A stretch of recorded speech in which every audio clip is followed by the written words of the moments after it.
Hello, welcome back guys to my YouTube channel. जो basically आज हम बात करेंगे फर्स्ट ईयर अकाउंटिंग के मॉडल पेपर 2021 के बारे में, जो कि रिसेंटली अभी अनाउंस किया है कराची बोर्ड वालों ने। जो आज इंशाल्लाह हम इसको सॉल्व भी करेंगे और इसके ऊपर डिटेल बात भी करेंगे। तो इंशाल्लाह आप हमारे साथ रहिए, आपको बहुत मज़ा आएगा। इंशाल्लाह ये पूरा पेपर मैं आपको इसी लेक्चर में सॉल्व करवाऊँगा। तो गाइस हम चलते हैं। सबसे पहले तो हम नोट करें कि यहाँ पे 3 सेक्शन है, ए, बी एंड सी। अब जो इस साल के रिड्यूस सिलेबस के लिहाज से इन्होंने पेपर बनाया, तो इन्होंने बेसिकली यही कहा है कि सेक्शन ए हमारा 50 मार्क्स का होगा। 50 मार्क्स का सेक्शन ए होगा हमारे, जो सारे के सारे MCQs हो गए। बाकी के जो सेक्शन बी और सी होगा उस पर भी हम चलते हैं। सेक्शन बी और सी में जो अकाउंटिंग के फर्स्ट ईयर के पेपर में इस साल, तो सेक्शन बी में इंटरेस्टेड बनाया है इस साल इन्होंने। 30 मार्क्स का सेक्शन बी होगा और इसी तरह फिर आगे पेपर होगा। सेक्शन बी में आपको करने क्या है कि 3 सवाल अटैम्प्ट करने होंगे। 3 सवाल आपको अटैम्प्ट करने हैं सेक्शन बी में से। 3 सवाल अटैम्प्ट करने और टोटल यहाँ पे हो गए सवाल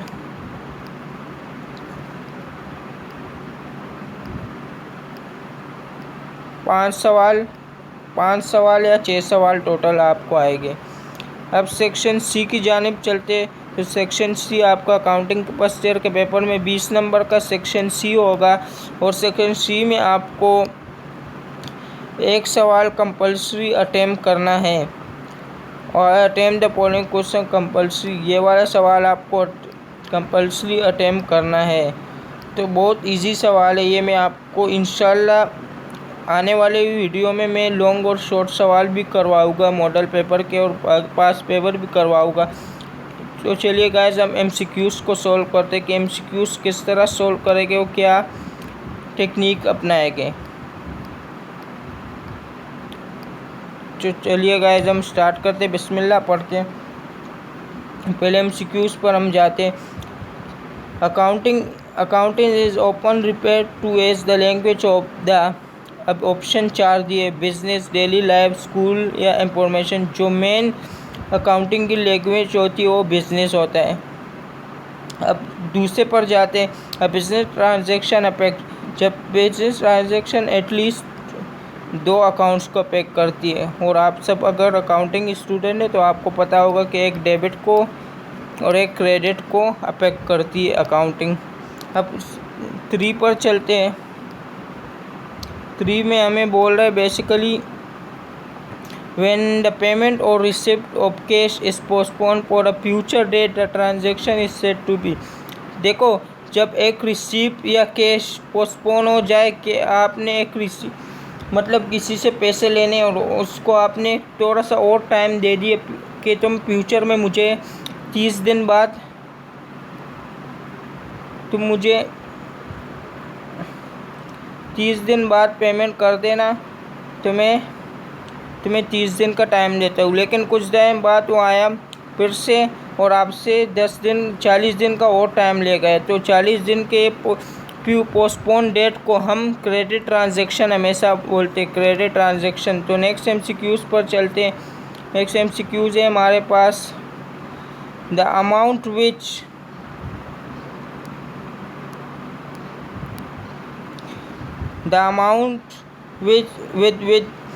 with which the trader start business. एक ट्रेडर है जो अपना बिजनेस स्टार्ट कर रहा है, वो कौन से अमाउंट के साथ स्टार्ट करेगा इनमें से, इन चारों में से।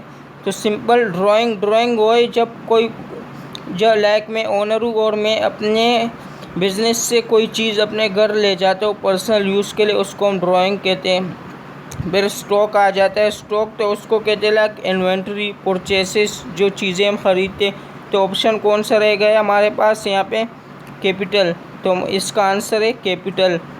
नेक्स्ट MCQs पर चलते हैं। द कैश और goods taken away by the owner from the business of for his personal use are called. अभी अभी मैंने आपको जैसे बताया कि एक ओनर है, या तो कैश या गुड्स क्या होती है, इन्वेंट्री अपने बिजनेस से ओनर अपने घर ले जाए तो पर्सनल यूज़ के लिए, बिजनेस के लिए नहीं, पर्सनल यूज़ के लिए ले जाए घर, तो उसको हम ड्राइंग कहते हैं। तो इसका आंसर ड्राइंग होगा। नेक्स्ट पर चलते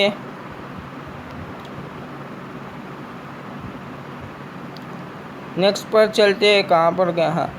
the following statement is incorrect. अब ये बोल ले कि इन चारों स्टेटमेंट में से कौन सी इनकरेक्ट है। सबसे पहले आप सबको पता है कि asset is equal liability plus capital, एक इक्वेशन हो गई ये, इसमें यस। दूसरी वाली तो नहीं हो सकती। अब पहली वाली क्या, asset minus capital is equal liability, ये भी सही है। लाइबिलिटी प्लस एसेट, इस पर डाउट हो रहा है।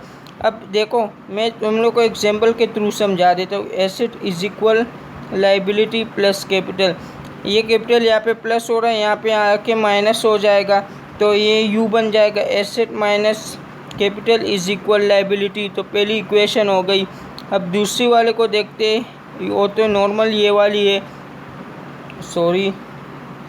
नॉर्मल ये वाली। और तीसरी वाली को अब जब देखते हैं तो तीसरी वाली asset plus liabilities is equal capital, तो इसका करेक्ट आंसर जो है सी, क्योंकि liability plus asset is equal capital ये तो कभी हो ही नहीं सकते, क्योंकि asset is equal liability plus capital हो सकते, या तो asset minus liability is equal capital हो सकते, asset minus capital is equal liability हो सकते, liability plus capital is equal asset हो सकते, लेकिन ये liability plus asset capital is equal capital ये कभी नहीं हो सकते। तो नेक्स्ट MCQs पर चलते हैं।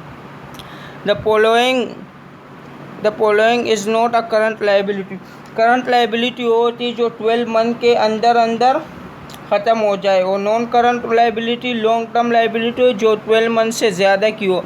तो बैंक ओवरड्राफ्ट उसको कहते हैं लाइक कि आपके अकाउंट में 1 लाख रुपए है, 1 लाख रुपये, और आपने 1,20,000 की ट्रांजैक्शन की और आपके पास 20,000 रुपये नहीं, लेकिन आपके बैंक ने वो ट्रांजैक्शन अप्रूव कर दी, तो उसको हम बैंक ओवरड्राफ्ट कहते हो। 20,000 जो आपके एक्स्ट्रा बैंक ने दिए उसको ओवरड्राफ्ट कहते हो, एक लाइबिलिटी होगी आपके ऊपर। तो इस मॉर्गेज पेबल उसको कहते हैं लाइक कोई चीज़ आपने गिरवी रखवाई और उसके बदले पैसे लिए, तो ये भी हमारा लाइबिलिटी। सैलरीज पेबल ये हमारी लाइबिलिटी है। अनअर्न्ड रेंट ये लाइबिलिटी नहीं है, तो इसका आंसर है अनअर्न्ड रेंट। नेक्स्ट MCQs पर the following is the revenue. अब देखो इनमें से रेवेन्यू कौन सा है, commission receivable asset, commission payable liability, commission earned ये भी हमारा एसेट है, लेकिन अनकमीशन ये हमारे रेवेन्यू है, क्योंकि अभी तक हमने अर्न किया लेकिन हमें मिला नहीं, तो ये हमारी इनकम है, रेवेन्यू। अब नेक्स्ट वाले पर चलते। Asset of a palm RSP 59250 and liabilities are ₹28150, then the amount of capital will be. आपको ऊपर मैंने फॉर्मूला बताया था कि asset is equal liability plus capital होता है, तो कैपिटल को हमें फाइंड आउट करना है, लाइबिलिटी को हम एसेट में से माइनस कर देंगे, तो हम यहाँ पे यू फॉर्मूला बनाए थे कि asset minus liability is equal capital, कि हमारे पास अमाउंट आ जाएगी। एसेट की अमाउंट है 59250 माइनस 28150, तो जो भी अमाउंट आएगी वो हमारा आंसर होगा। इसमें से अभी मैं कैलकुलेट नहीं कर सकता क्योंकि इतना टाइम नहीं है, तो आप कैलकुलेट कर लेना। तो मेरे ख्याल से तो आंसर है ए 29,100, तो आप भी कैलकुलेट करके देख लें। The following is not an asset. Building हमारा एसेट है, कैश बैलेंस हमारा एसेट है, अकाउंट रिसीवेबल एसेट है, बैंक और ड्राफ्ट अभी मैंने बताया कि ये लाइबिलिटी होती है, तो इसका आंसर है डी। नेक्स्ट पर चलते। The act of recording transaction in the journal is called simple posting. हम पोस्टिंग करते जर्नल में, जर्नलिज्म भी कह सकते, लेकिन आगे लेवल पे ये कहते हैं तो हम इसको पोस्टिंग कहेंगे। नेक्स्ट पर चलते। A short explanation of transaction written under each entry is memorandum entry इसको बोलते हैं। मैं जल्दी करवा रहा हूँ क्योंकि टाइम कम है। इस पे लॉन्ग वीडियो भी इंशाल्लाह अगर आपको चाहिए तो मैं बना दूँगा, आप मुझे कमेंट सेक्शन में बताइएगा। The following page describe a trial balance show the financial position of the business, के प्रॉफिट हो रहा है या लॉस हो रहा है।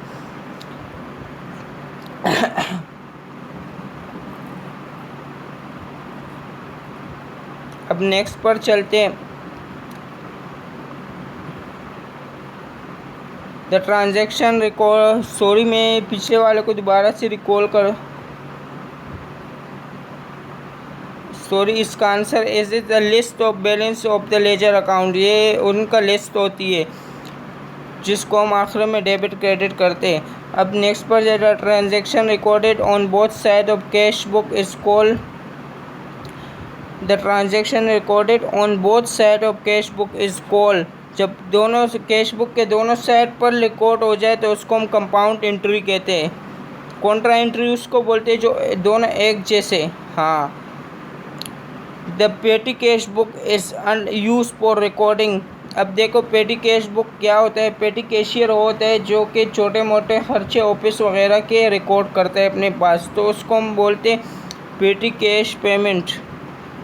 नेक्स्ट पर the span of time for which a business generally prepare is financial statement is term is accounting period. देखो एक अकाउंटिंग पीरियड होते हैं, लाइक कि मेरा पीरियड जून में स्टार्ट हुआ, जून 2010, तो ये ख़त्म कब होगा, जून 2011 के 31 जून 2011। 1 जून 2010 को स्टार्ट हुआ, 31 जून 2011 को ये ख़त्म होगा। तो इस पूरे प्रोसेस को हम अकाउंटिंग पीरियड कहते हैं, तो इसका आंसर है accounting period.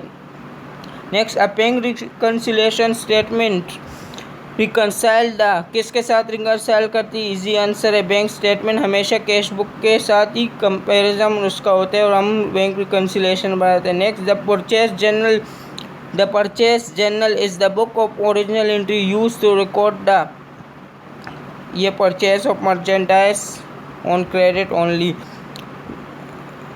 The expenses incurred but have not been actually paid, हमारे ऊपर एक्सपेंसेस इनकर हो गए लेकिन हमने उसको पेड नहीं किया करंट ईयर। लाइक हमने कोई चीज़, हमने एक घर लिया था किराए पर और हम उसके 1 महीने उसमें रहे, अभी तक हमने किराया नहीं दिया, तो जब हमने किराया नहीं तो हम पर एक्रूट हो गए, उसको हम, इसका answer एक्रूट expense, एक्रूट expense.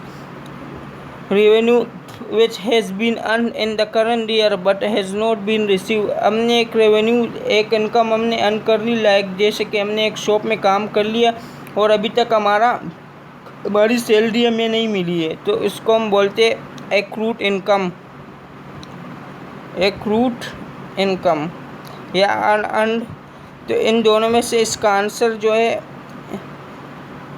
Unearned revenue हम बोल सकते हैं। If there is a net loss of 5000 and revenue are ₹55,000 the expenses are simple, answer है 50,000। एक्सपेंस रेवेन्यू का आंसर है प्रॉफिट माइनस लॉस, तो ये एक्सपेंसेस माइनस रेवेन्यू कर दे आप। नेक्स्ट पर चलते, the following is not a merchandise of stationery shop, stationery shop में अभी मर्चेंडाइज नोटबुक उसका मर्चेंडाइज है, स्टेपलर, फाउंडेशन पेन, तो रह क्या गए बाईसाइकिल पर हो जाते तो उसका मर्चेंडाइज नहीं होता। होप गाइस आपको इंशाल्लाह ये वीडियो समझ में आई होगी। इंशाल्लाह नेक्स्ट वीडियो में इसका पार्ट 2 लेकर आएंगे इंशाल्लाह। तब तक के लिए अल्लाह हाफ़िज़, टेक केयर, अपना ख्याल रखें, थैंक यू।